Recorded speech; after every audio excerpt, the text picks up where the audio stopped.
Nous allons parler au début sur l'avantage des microservices par rapport aux applications monolithiques. Par la suite, une présentation de l'environnement, préparation afin de commencer les démos de services fabrique. Dans la mouvance d'un marché en constante évolution, l'un des principaux enjeux au maintien de la compétitivité des entreprises digitalisées demeure l'agilité informatique.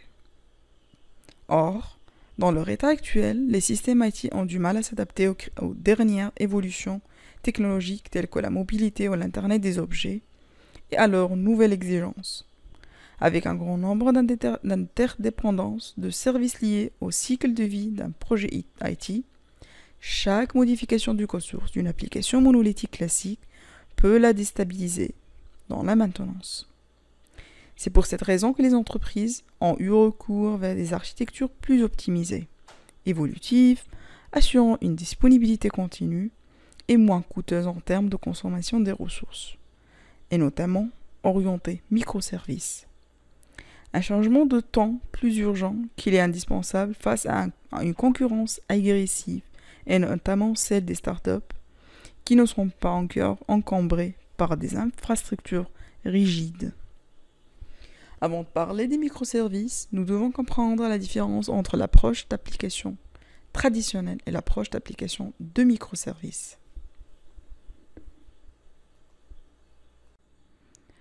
Toute application est conçue comme un ensemble de services qui peuvent être développés, testés, versionnés, déployés et maintenus avec une gestion de changement établie. Pour les applications monolithiques, leur évolution et leur disponibilité se fait en clonant l'application sur plusieurs serveurs ou virtual machines. Mais pour les microservices, ceci se fait en déploiement, chacune indépendamment avec plusieurs instances sur plusieurs serveurs ou machines virtuelles. Je recommande vivement à voir plus de détails dans le site de Martin Fowler. Les microservices ressemblent beaucoup aux ruches des abeilles. Au sein d'une ruche, des milliers d'abeilles cohabitent et s'entraident pour un seul but commun qui est la survie de la colonie.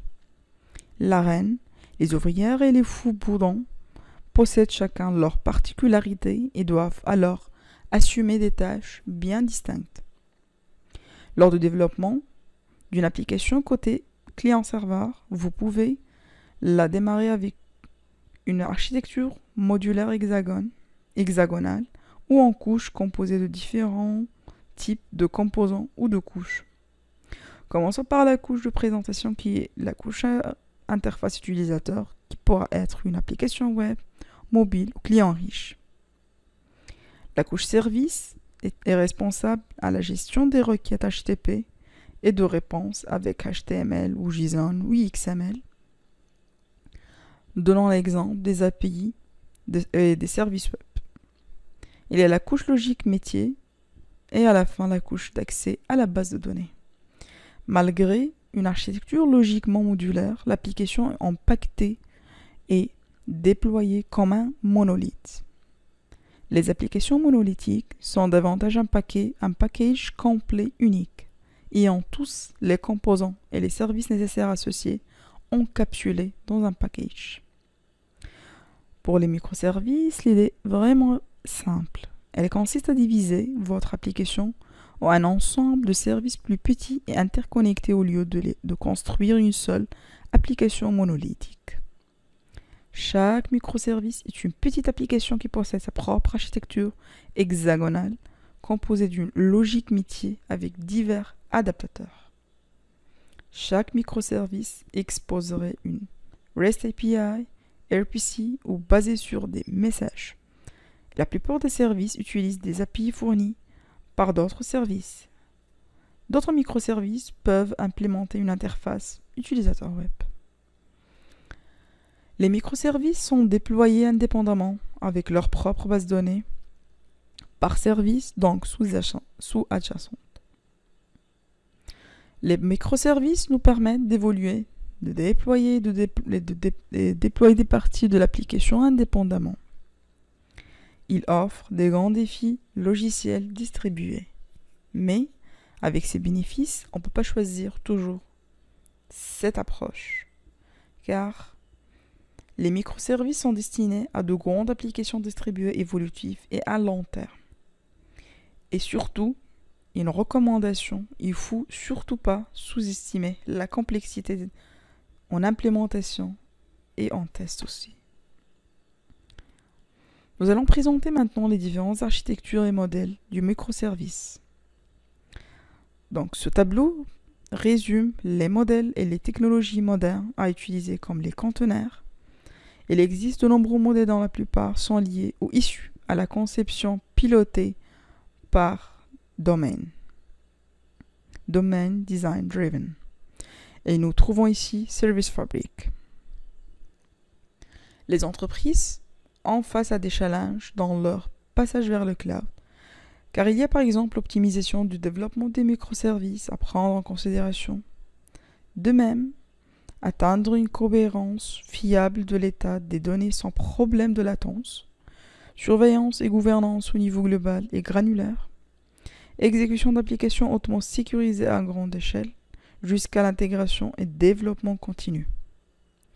Si on prend l'exemple de Microsoft Azure, nous allons trouver pas mal de services PaaS, progiciels en tant que service, pour héberger les microservices. Ici, on va voir 3 services majeurs dans Azure. Il y a les services fabriques que nous allons voir plus en détail durant notre session aujourd'hui. Ils supportent microservices développés par n'importe quel langage de programmation. Nous avons également avec le service Mesh, ici on parle de CaaS, Container as a Service, conteneur en tant que service, et il propose plus de fonctionnalités de routage intelligentes. Nous avons aussi Azure Kubernetes qui est un orchestrateur des conteneurs, contenant des microservices déployés faciles à gérer. Et enfin, nous avons Azure Functions, qui fait partie des services serverless d'Azure, permettant d'implémenter des fonctions pouvant former un microservice. Une fonction va agir suivant les déclencheurs, triggers, on appelle des triggers. Service Fabric vous permet de créer et de gérer des applications évolutives et fiables, composées de microservices. Ces microservices distribués s'exécutent à très haute densité sur un pool partagé de machines virtuelles, ce qui correspond à un cluster. Service Fabric fournit un runtime léger et sophistiqué qui prend en charge les microservices sans état et avec état. Il fournit également des fonctionnalités complètes de gestion d'applications pour la configuration, le déploiement, l'analyse, la mise à niveau ou mise à jour corrective et la suppression d'applications. Service Fabric représente la plateforme de nouvelle génération pour la création et la gestion de ces applications d'entreprise de niveau 1 à l'échelle du cloud et exécutées dans des conteneurs et fonctionne avec autres fournisseurs tels que Amazon, AWS, OpenStack par exemple. Azure Service Fabric est une plateforme de systèmes distribués qui facilite le packaging, le déploiement et la gestion des conteneurs et de microservices évolutifs et fiables. Le Service Fabric résout également les problèmes non négligeables de développement et de la gestion des applications natives au cloud. Les développeurs et administrateurs sont en mesure d'éviter les problèmes d'infrastructure complexes et peuvent se concentrer sur l'implémentation de charges de travail stratégiques et exigeantes, évolutives, fiables, faciles à gérer. Service Fabric peut être exécuté partout. Vous pouvez créer des clusters pour Service Fabric dans de nombreux environnements, notamment Azure ou locaux, c'est-à-dire en premise, sous Windows Server ou Linux. Vous pouvez même créer des clusters sur d'autres clouds privés, publics aussi. Entre autres, l'environnement de déploiement et de développement dans le kit de développement logiciel. On parle ici de SDK est identique à l'environnement de production, sans aucun émulateur impliqué. En d'autres termes, ce qui est exécuté sur votre cluster de développement local est déployé sur les clusters dans les autres environnements, tels que l'environnement de production. Service Fabric est un projet open source utilisé dans de nombreux services de l'infrastructure Azure, tels que, et aussi d'autres services de Microsoft, notamment Azure Event Hub, Azure Cosmos DB, Azure SQL DB, Cortana. Les principales sous-sections de Service Fabric peuvent être vues ci-dessous. Service Fabric fournit des capacités de gestion de cycle de vie aux applications basées sur des microservices. Les microservices sont hébergés dans des conteneurs qui sont déployés sur le cluster Service Fabric. L'utilisation de conteneurs au lieu de machines virtuelles signifie une augmentation massive de la densité et une densité encore plus grande peut être obtenue en passant des conteneurs aux microservices dans ces conteneurs. Par exemple, un cluster unique pour Azure SQL Database est composé de centaines de machines exécutant des dizaines de milliers de conteneurs qui, à leur tour, hébergent des centaines de milliers de bases de données.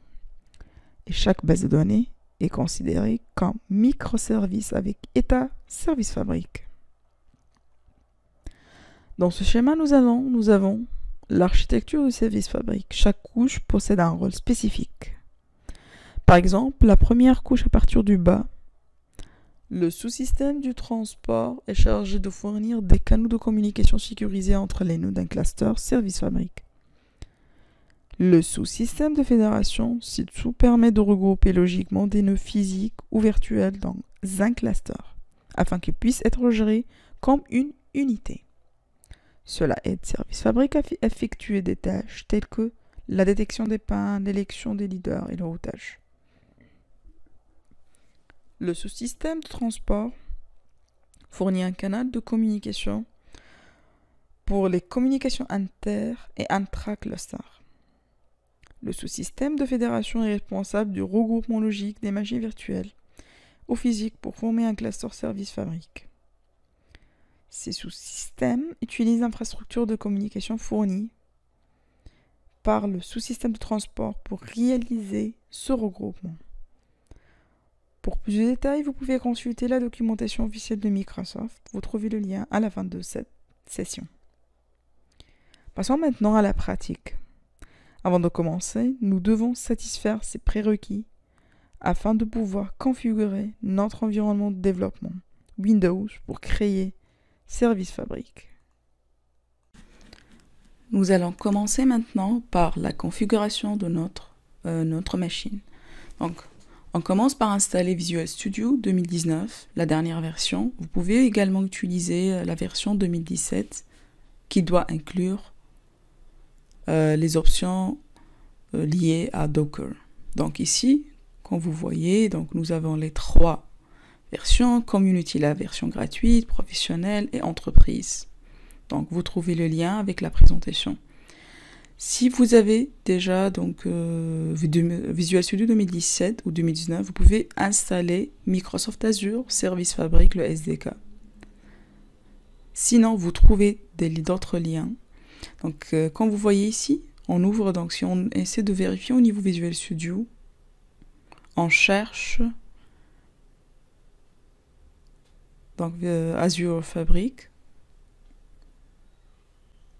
On revient donc afin d'installer notre SDK, afin de pouvoir trouver notre template dans Visual Studio 2019. Donc, comme vous voyez ici, nous avons Web Platform Installer qui se lance. Nous trouvons le preview de Service Fabric Mesh, mais nous allons installer le premier. Donc, clique sur Add, puis Install.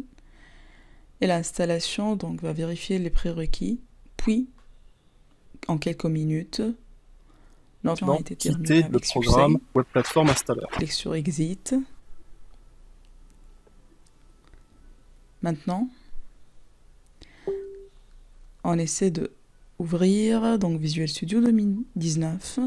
On clique sur créer un projet, Create a New Project. On cherche par mot-clé Service Fabric. Et ici, nous avons le template Service Fabric Application qui nous permet de créer une application en utilisant le Service Fabric. Donc, un template prêt. On écrit le nom du projet. Donc, ici, on a la location où on peut le mettre, le nom de la solution. Voilà, on va donner le nom global Azure Test Template. Ici, nous avons tous les frameworks qu'on pouvait utiliser. Nous allons utiliser la nouvelle, la récente, donc 4.8. Clique sur Create ou Créer si vous avez la version en français de Visual Studio. Et ici, on trouve pas mal de services qu'on peut utiliser. Nous avons de type stateless et stateful. On va parler de ça à la fin, mais durant cette session, nous allons tester tout ce qui est stateless, c'est-à-dire sans état, un service sans état. Ici, on voit les conteneurs aussi. Et on a également .NET Framework. Voilà, donc c'est avec état stateless ici. Donc nous, on va choisir stateless. On va créer un service juste pour voir comment on peut l'exécuter. Donc ici, on va commencer par la mise en place d'un cluster, la structure de cluster. Tout d'abord, nous allons chercher le manager du cluster de Service Fabric qui a été déjà installé à travers donc, le SDK. On le trouve avec le SDK. On doit le lancer en tant qu'administrateur. Et ici, on trouve notre cluster.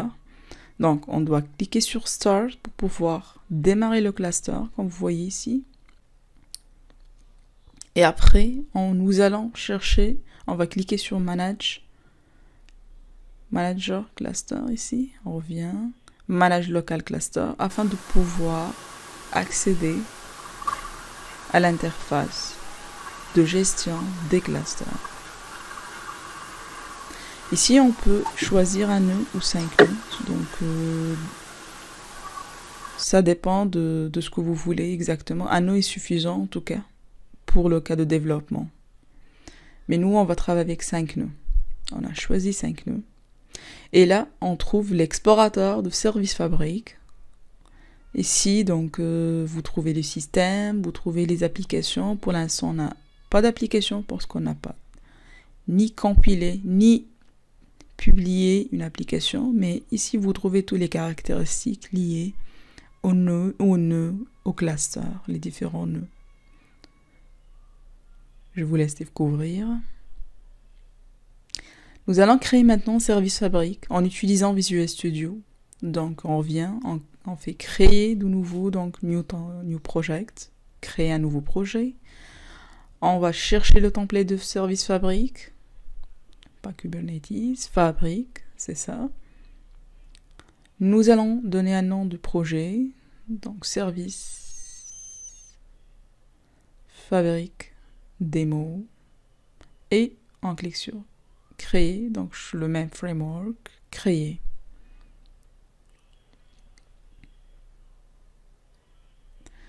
Donc, on va choisir un service sans état, stateless service. On va donner un nom. Bon, regardez ça. Et un emplacement. Vous pouvez changer votre emplacement.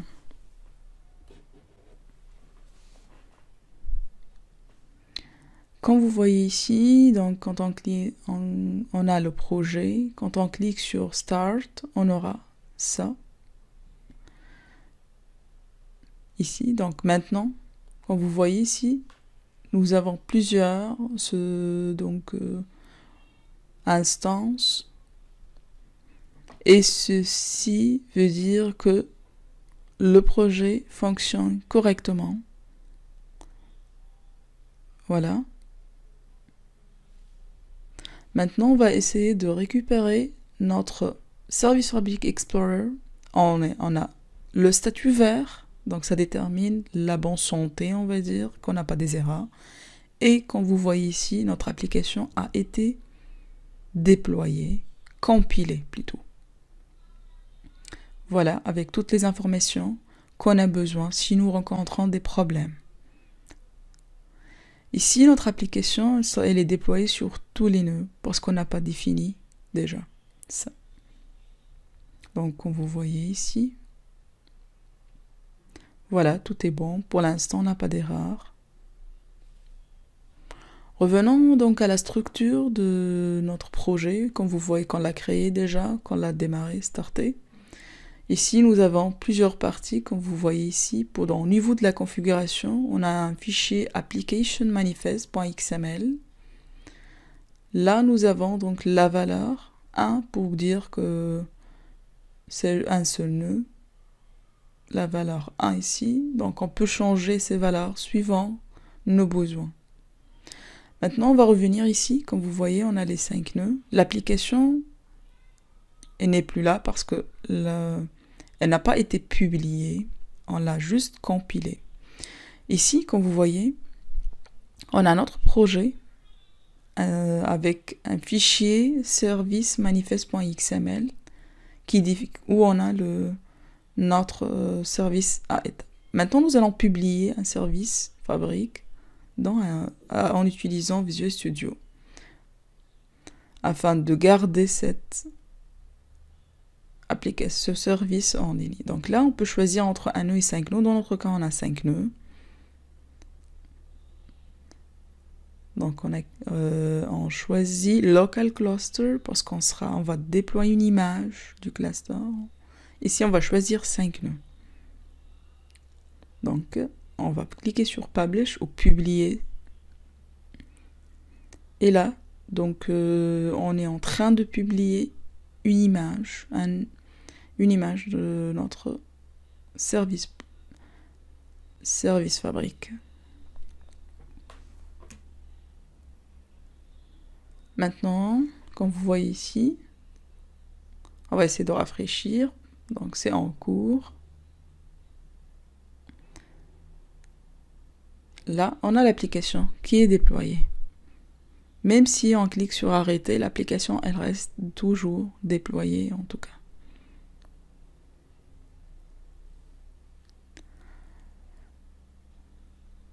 Donc, tout à l'heure, on a cliqué sur Start pour pouvoir déployer. Mais maintenant, c'est arrêté et en publiant l'application, elle reste toujours, l'image reste toujours dans les nœuds. Maintenant, nous allons créer une application .NET Service Fabric. Donc, on va fermer cette application, cette solution, Close Solution. Après, nous allons créer un nouveau projet.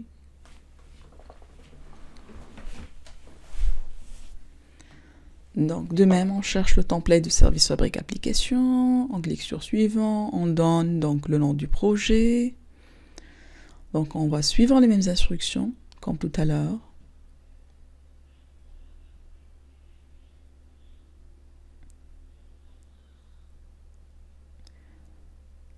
Donc, on va créer un projet Voting Web App. Ce projet, en fait, on a pris un exemple de la documentation de Microsoft pour tester les services fabriques. Vous trouvez ça dans GitHub, je vais vous mentionner ça après. Donc, juste je vais vous montrer comment on peut créer donc, une application .NET. Après, on va récupérer la source au niveau de GitHub directement. Là, vous trouvez plusieurs templates, API, Web Application, MVC, Angular. Donc, vous avez pas mal de templates qu'on pouvait utiliser. Là, on clique sur Créer. Et ici, vous trouvez la documentation aussi qui vous permet d'expliquer comment. Donc, là, on a donc notre projet web. On va changer le nom. Donc, ou après, on verra comment on va faire pour ce projet. On va récupérer directement la source. Mais je vais vous montrer donc ce qui était décrit dans la documentation de Microsoft. Mais vous pouvez créer, peu importe le projet web.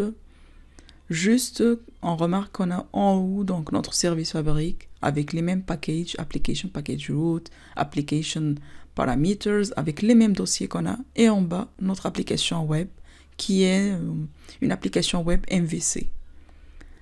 Donc, rien n'a changé à ce niveau. Ce qui est de plus pour notre cas ici, c'est que c'est juste le projet de service fabrique qui s'ajoute en haut.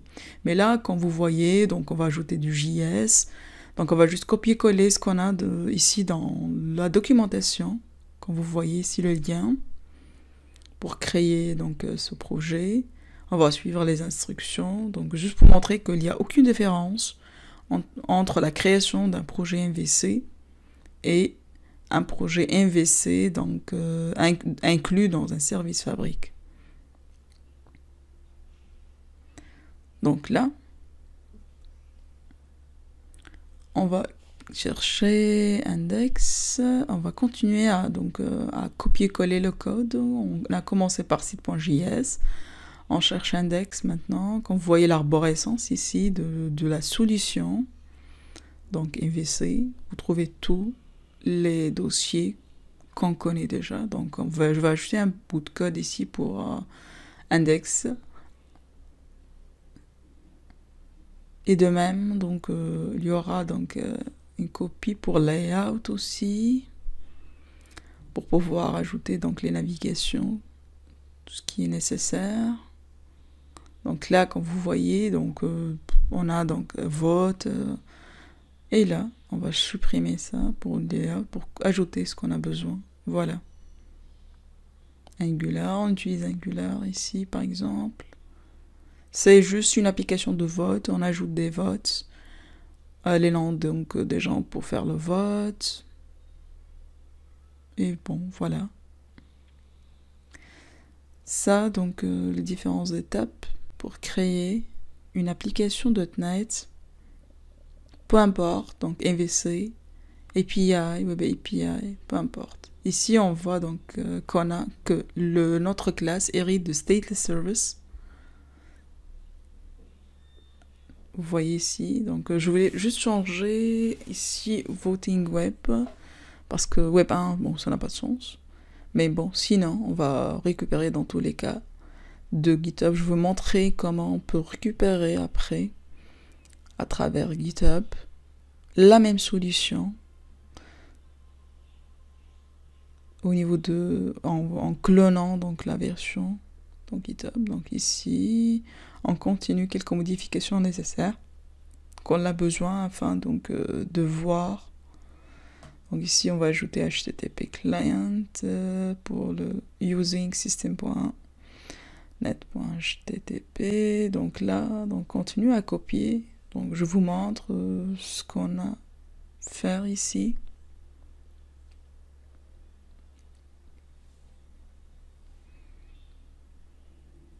Et on va créer un contrôleur, par exemple voting controller, qui va donc voilà, inclure l'opération d'ajout et de suppression des votes. Voilà donc comme vous voyez, c'est vraiment simple.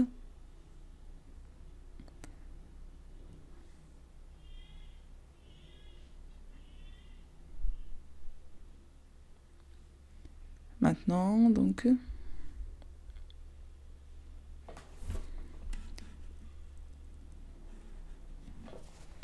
on va ajouter les blocs copiés donc à travers la documentation, donc les opérations qu'on voulait le faire.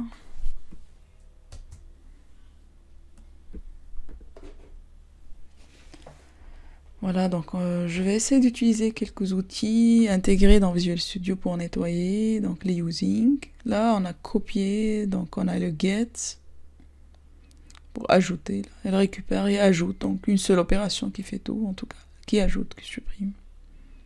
Voilà. Maintenant,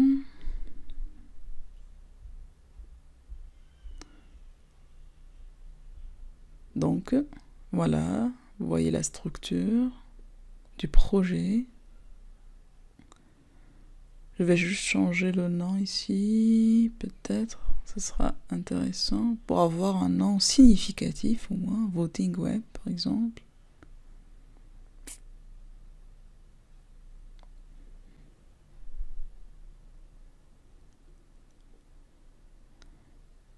Et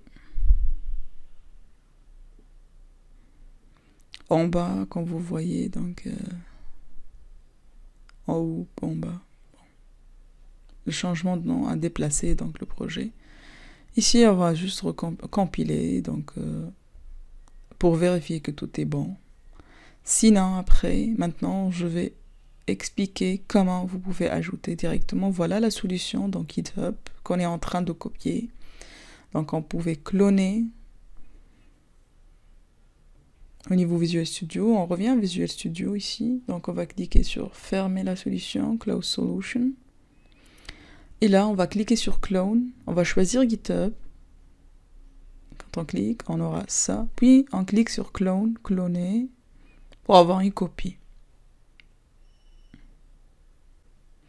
Voilà, ici, on va attendre le chargement donc, de la solution. Puis, on va chercher notre SLN. Voilà, notre SLN ici, en bas. Voilà, la structure du projet qu'on vient de la récupérer de GitHub. Et pour lancer la solution, il faut cliquer sur Voting SLN. Voilà. Et on aura donc toute la solution complète, la partie web, partie data. Donc vous avez tous les détails pour recréer cette solution ou juste récupérer afin de pouvoir faire les tests. Donc je vais recompiler la solution.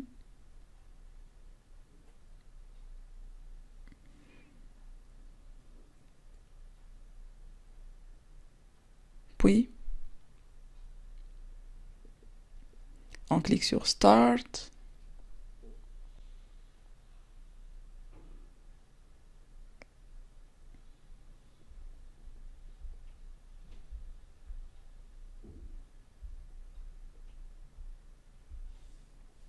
Et là, comme vous voyez, donc tout fonctionne donc, dans les événements.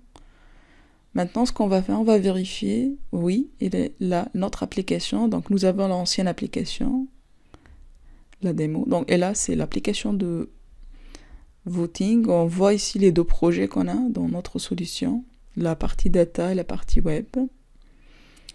Donc, voilà. Donc, ici, par exemple, on a eu des problèmes, peut-être, d'exécution. Là, on peut détecter c'est quoi l'erreur, on peut chercher l'erreur, vérifier qu'est-ce qui se passe exactement. Donc ici on a la version bêta qu'on peut le tester aussi. Donc une nouvelle version. Mais bon, je vais garder l'ancienne version pour l'instant, durant toute la session. Ici vous voyez donc aussi donc, des messages d'erreur qu'on peut avoir si on rencontre des problèmes par exemple.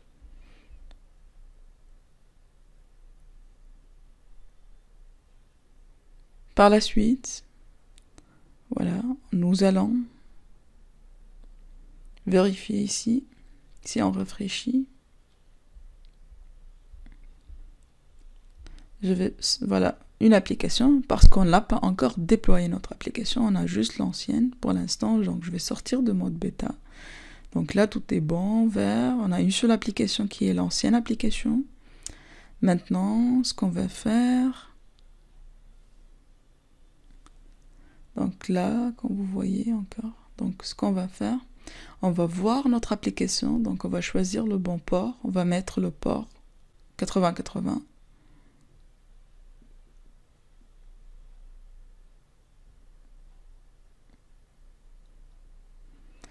Donc là, on a quelques problèmes peut-être qu'on a, donc, mais c'est juste parce qu'on est en train de chargement.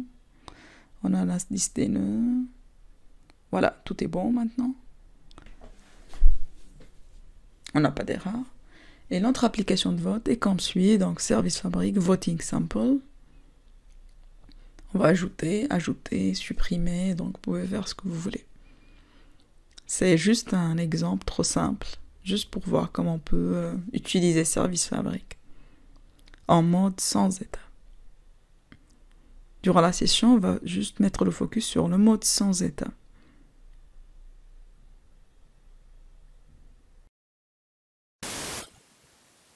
Nous allons maintenant commencer à compiler une application.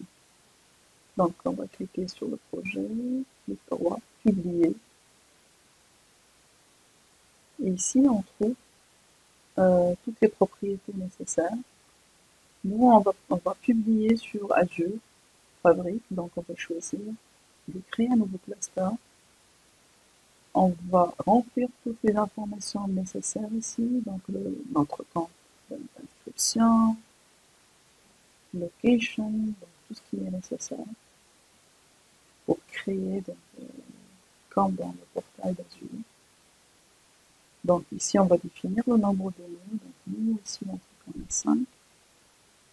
Donc on va mettre le même nombre de nœuds qu'on a utilisé. On ne peut pas parce qu'on doit continuer à mettre toutes les informations nécessaires, toutes les configurations nécessaires pour la création des VM, pour les mots de passe des VM et pour les adresses. Donc il faut ajouter à la fin pour les adresses 8080 afin de pouvoir consulter le site après le déploiement.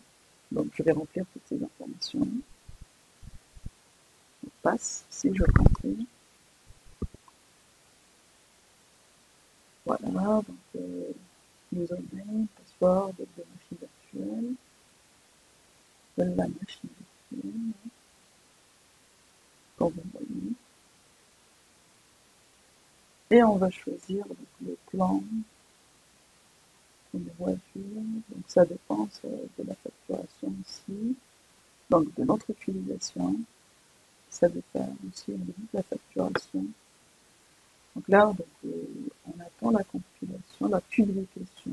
Donc ça prend quelques minutes pour créer une nouvelle ressource dans Azure, incluant tout ce qu'on a besoin pour créer Azure Fabric, les VM et tout. Donc ça prend un peu de temps.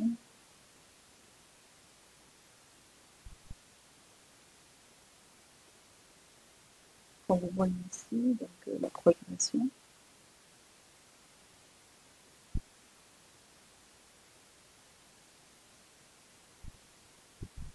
Maintenant, donc, on va revenir, on va cliquer sur publier pour vérifier si notre cluster a été créé, le lien ici, voilà, c'est bon. Et on va vérifier au niveau du portail Azure. On va sélectionner par notre ressource, le clic RG, et on trouve tout.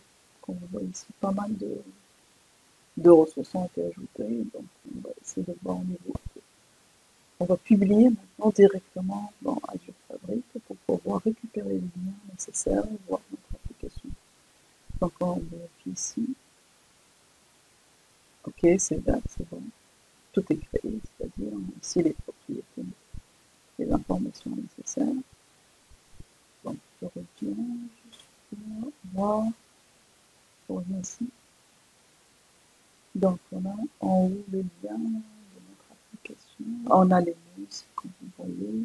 Tout est bien créé.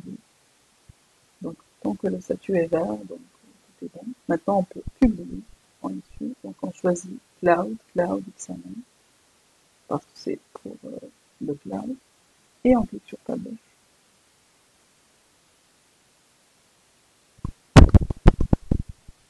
Voilà.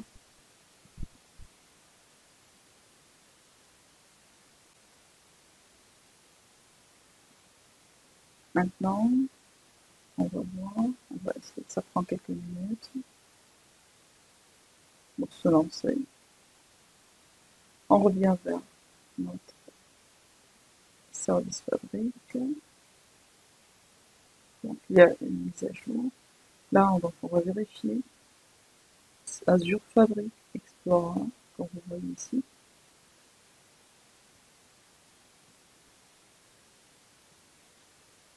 Voilà. Donc 5 lignes, une application déjà déployée et le statut est vert pour l'instant, pas d'erreur. Maintenant,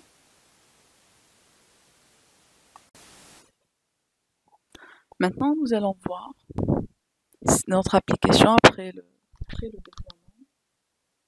Donc voilà, donc c'est la même interface, donc c'est la même chose. Ici, il fait la mise à jour par exemple, si on change, donc tout est correct, fonctionne correctement.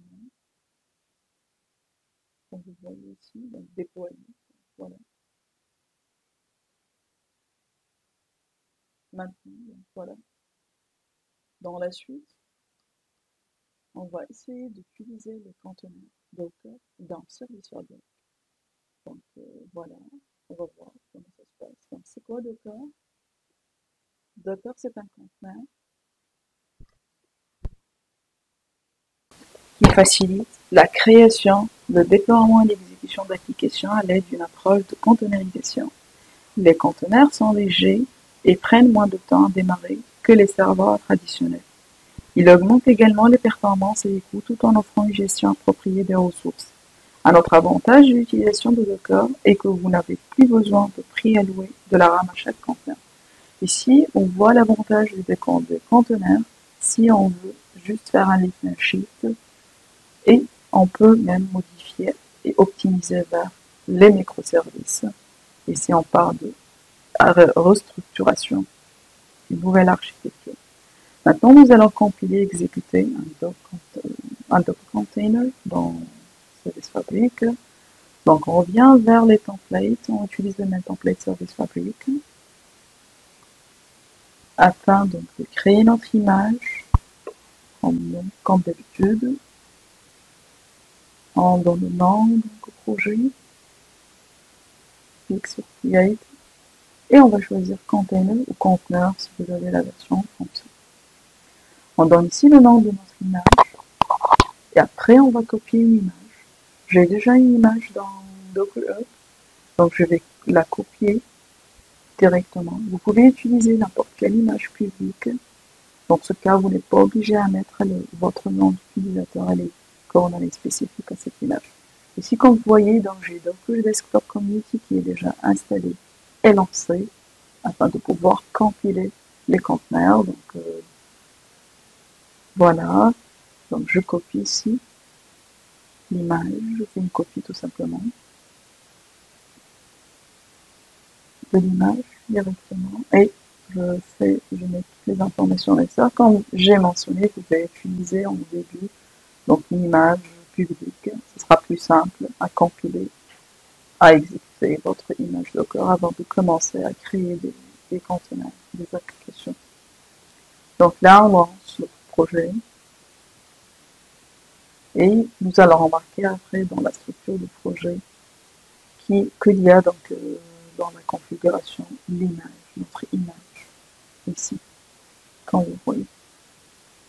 Donc on peut faire la même chose, donc c'est la même chose, on compile, on aura une image locale de Docker et on verra si on essaie de vérifier au niveau de service Fabric Explorer, on trouvera une nouvelle application qui s'ajoute. Durant cette session, nous avons juste utilisé donc les stateless services. Nous avons créé donc Service Fabric en stateless service et de même pour .NET Core.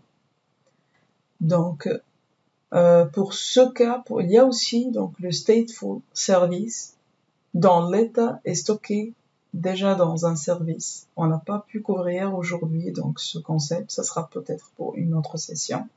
Mais dans ce schéma, vous pouvez comprendre la différence ici, donc surtout au niveau de consommation de la base de données. Si vous avez vraiment pas mal de services, donc avec plusieurs bases de données, le concept de stateful service sera plus intéressant que stateless service, surtout pour assurer qu'on n'a pas de latence au niveau d'exécution.